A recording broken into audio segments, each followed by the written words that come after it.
Salut à tous et bienvenue sur cette nouvelle vidéo où l'on va faire le point ensemble sur le mercato parisien. Allez, on démarre avec le feuilleton du moment, Mathys de Ligt. Alors que le PSG était annoncé en pole position pour recruter le jeune néerlandais ces dernières semaines, c'est un véritable coup de froid qui a été jeté sur le dossier ce week-end. En effet, c'est un des journalistes les mieux renseignés d'Italie, Di Marzio, qui a lâché une petite bombe en la défaveur parisienne. De Ligt donnerait désormais sa priorité à la Juventus, qui est prête à satisfaire les exigences des dirigeants hollandais avec une offre entre 65 et 75 millions d'euros et les exigences salariales du joueur avec un salaire de 15 à 20 millions d'euros par an. Des propos confirmés par la Stampa et le journal hollandais De Telegraaf, qui indique tout de même que le joueur n'a pas fait son choix ni donné d'accord et que le PSG n'a pas abdiqué. Leonardo aurait appelé son agent dans le week-end. Toujours selon Gianluca Di Marzio, qui a une très bonne réputation quant à la crédibilité de ses infos, c'est le changement de direction qui aurait joué en la défaveur du PSG. Antero Henrique aurait bouclé le dossier avant son départ, assurant la signature du défenseur. Mais le retour de Leonardo a rebattu les cartes. Téléfoot ajoutait ce dimanche que le PSG gardait tout de même un avantage. Le Barça, de son côté, aurait bien abandonné l'idée de recruter De Ligt. Le feuilleton n'est pas terminé, il repart même de plus belle et il va falloir mettre les bouchées doubles pour convaincre le défenseur de signer dans la capitale. Rien n'est fait dans ce dossier, son épilogue est imminent, méfiance. Au milieu de terrain, c'est le dossier Pablo Sarabia qui a bien évolué ces derniers jours. En effet, les négociations se seraient accélérées depuis peu entre le club parisien et Séville. Et même si le milieu offensif de 28 ans veut rejoindre le PSG, il faut faire vite car sa clause libératoire est pour le moment fixée à 18 millions d'euros. Mais à partir du 1er juillet, elle sera fixée à 40 millions. Il reste donc une semaine pour boucler un transfert peu coûteux. Après ce délai passé, pas sûr qu'un Pablo Sarabia pour 40 millions d'euros intéressera le PSG. Les dirigeants du Napoli ont quant à eux revu leurs exigences à la baisse pour Alan. On attend désormais une offre de 70 millions d'euros pour lâcher la sentinelle brésilienne. Mais selon la Gazzetta dello Sport, un accord pourrait être trouvé aux alentours de 60 millions d'euros. Alors que le joueur aurait déjà donné son feu vert pour un bail de 4 ans avec un salaire annuel de 6 millions d'euros dans la capitale française, une annonce fracassante est survenue cette nuit. Si je prendrais l'avion pour Paris à la fin de la Copa América, non, absolument pas. Je retournerai certainement à Naples, a déclaré Alan à la fin du match opposant le Brésil et le Pérou cette nuit. Encore un coup de froid sur une piste de longue date et qui semblait de plus en plus proche.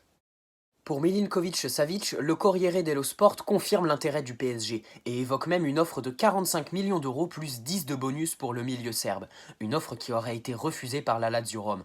Mais le journal a ajouté ce matin que Paris était prêt à monter très haut dans les enchères pour convaincre la Lazio. Leonardo serait disposé à mettre 75 millions d'euros sur la table, à confirmer. Une autre offre aurait été refusée en série B cette fois. En effet, selon le Corriere della Sera, Leonardo vient d'essuyer le refus de Brescia pour un joueur que l'on surnomme Futur Pirlo, Sandro Tonali. Une offre de 30 millions d'euros jugée insuffisante. Le club italien attendrait 40 millions d'euros pour lâcher son milieu très prometteur qui participe actuellement à l'Euro Espoir avec la Squadra.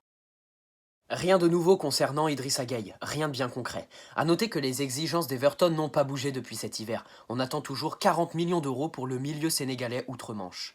Le dossier Nicolo Barella n'a pas bougé. En revanche, l'arrivée d'Ander Herrera se confirmerait. Même si l'Atlético est entré dans la danse, le milieu espagnol privilégie le PSG. Antero Henrique avait bouclé le dossier. Il faut désormais attendre l'aval de Leonardo pour une arrivée du milieu relayeur en fin de contrat avec Manchester United le 30 juin prochain. Selon Soccerlink, Blaise Matuidi aurait confié à ses anciens coéquipiers son idée de retrouver le PSG. Son contrat se termine en juin 2020 et avec les probables arrivées de Rabiot, Ramsey ou même Pogba, la Juve ne devrait pas retenir le milieu de 32 ans. Mais enfin, l'hypothèse d'un retour au PSG est à prendre avec des pincettes. En Bundesliga, une nouvelle rumeur a fait son apparition, ou plutôt sa réapparition. Déjà associé au PSG par le passé, Renato Sanchez voudrait plus que jamais partir du Bayern Munich. Et d'après Bild, la priorité n'est autre que rejoindre le PSG pour le jeune Portugais de 21 ans. Son contrat se termine dans 2 ans, reste à savoir si le PSG est intéressé par le profil. Offensivement, quelques infos ont fuité, mais de sources peu fiables et des infos un peu farfelues. Pour la crédibilité de la vidéo, mieux vaut ne pas les citer. Dans les buts, par contre, on y voit plus clair. Les pistes menant à De Gea et Keylor Navas ne devraient pas aboutir. Le premier pourrait bien prolonger à Manchester, et le second serait prêt à accepter une place de second gardien à Madrid. Son très gros salaire refroidirait ses courtisans et freinerait son départ. Mais selon le Parisien, le PSG devrait bien officialiser l'arrivée d'un nouveau gardien sous peu. Déjà associé au PSG il y a un mois par les médias, le jeune gardien polonais Marcin Bulka, en fin de contrat avec Chelsea, devrait être la première recrue parisienne. Son arrivée serait déjà bouclée. Le Polonais de 19 ans devrait s'attendre à une troisième place dans la hiérarchie des gardiens. Un choix étonnant quand on sait que le PSG n'a plus d'équipe réserve. Quel temps de jeu aura le Polonais la saison prochaine? En parallèle, Leonardo aurait accéléré pour Gianluigi Donnarumma.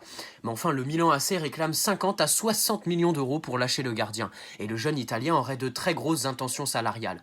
On voit mal le PSG claquer 50 millions sur un gardien, alors qu'il peine à les aligner sur la sentinelle que l'on attend tous. Fair play financier oblige, ne rêvons pas trop grand.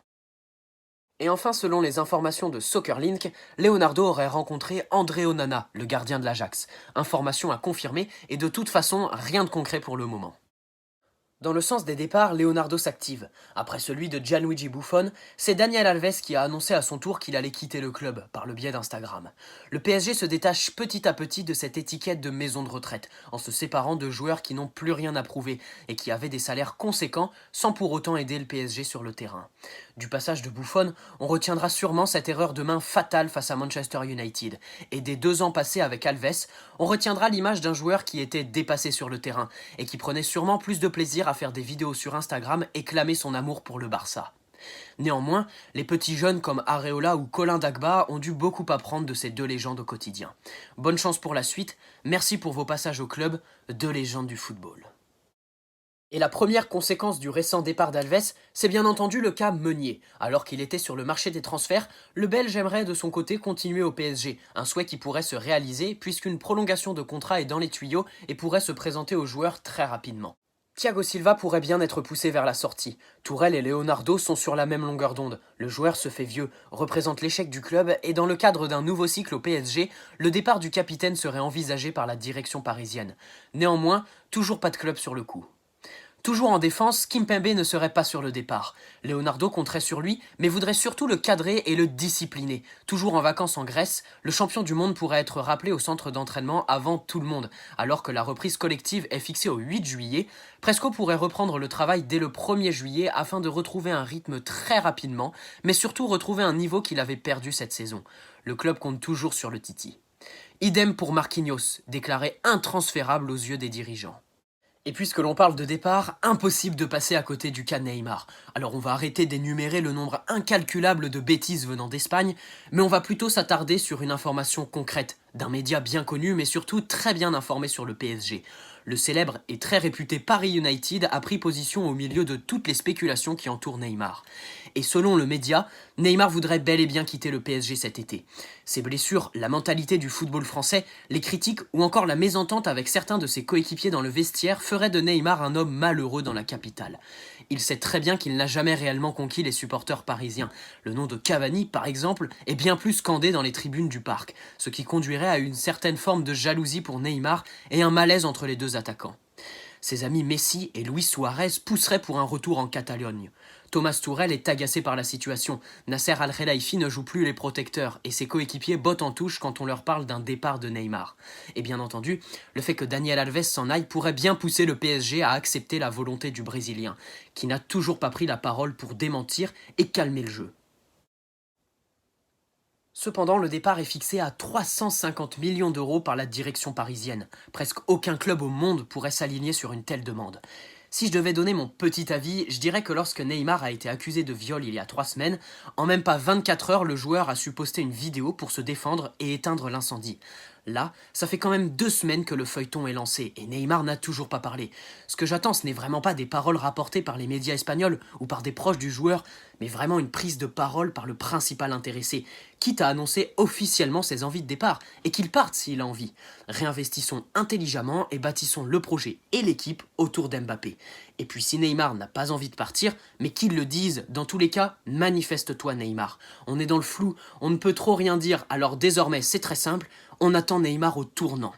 Un autre Brésilien est dans la tourmente en ce moment. Alors qu'il est accusé de viol répété par son épouse, Maxwell pourrait être poussé vers la sortie par Leonardo. C'est ce qui était annoncé dimanche soir. Une information très rapidement démentie par RMC Sport, qui dénonce une fake news. Le coordinateur sportif devrait bel et bien rester au sein du club et de son organigramme. Les cas Kurzawa, Choupo-Moting ou Draxler n'évoluent pas. Et décidément, nos titis ont la cote en Allemagne. Après Moussa Diaby, c'est Christopher Nkunku qui plairait au club allemand, et plus particulièrement Leipzig. Le PSG demande 20 millions d'euros pour céder le Titi qui sort d'une saison décevante. Leipzig pourrait bien mettre les 20 millions sur la table et Nkunku pourrait faire ses valises prochainement. Affaire à suivre. Adrien Rabiot devrait lui rencontrer une dernière fois Leonardo, qui pourrait lancer un dernier assaut pour tenter de retenir et prolonger le milieu français qui est annoncé à la Juventus.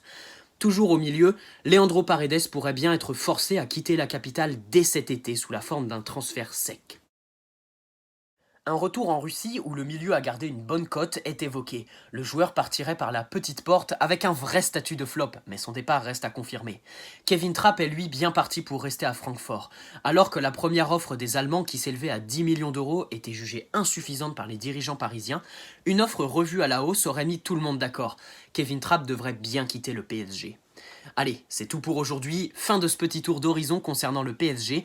N'hésite pas à poser un like si la vidéo t'a plu, t'abonner si ce n'est pas déjà fait, et puis on se retrouve dans la semaine en live ou en vidéo sur YouTube. Sur ce, portez-vous bien, allez Paris, ciao.